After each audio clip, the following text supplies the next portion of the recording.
Miguel Diaz-Canel has been proposed as the sole candidate to replace Raúl Castro as president of Cuba. This will make him the island's first non-Castro leader since the 1959 revolution. Castro is stepping down after 10 years in office. Diaz-Canel is expected to be cautious at first, seeking to consolidate support among conservatives, despite desire among young Cubans for faster development. He is unlikely to challenge one-party rule. La propuesta, vamos a ver, espero que la gente lo acepten y que vaya mejor las cosas, que sea así.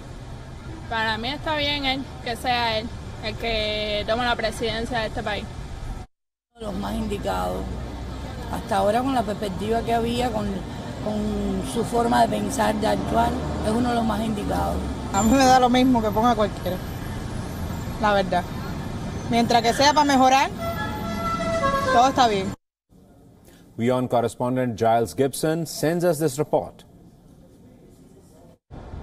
Well, after months of waiting and months of speculation and rumours, we now know the identity of the man who's going to take over from Raúl Castro as the next president of Cuba, the next leader of this country, and the first Cuban president in almost 6 decades who hasn't come from the Castro family. Now, who is Miguel Diaz-Canel? He's 57 years old. He's a senior member of the Cuban Communist Party. He's a former provincial governor here in Cuba, and he's also been one of Raúl Castro's vice presidents over the last few years. But really, in terms of detail on policy, we really don't have that much to go on. We don't know what Miguel Diaz-Canel wants to do in terms of revamping the Cuban economy. We don't know what he wants to do in terms of these relations with the United States that have been re-established over the last few years, but then those warming ties have really grown colder under the Donald Trump administration. One thing that we do expect, though, is that Raúl Castro, the Cuban president, will stay in his position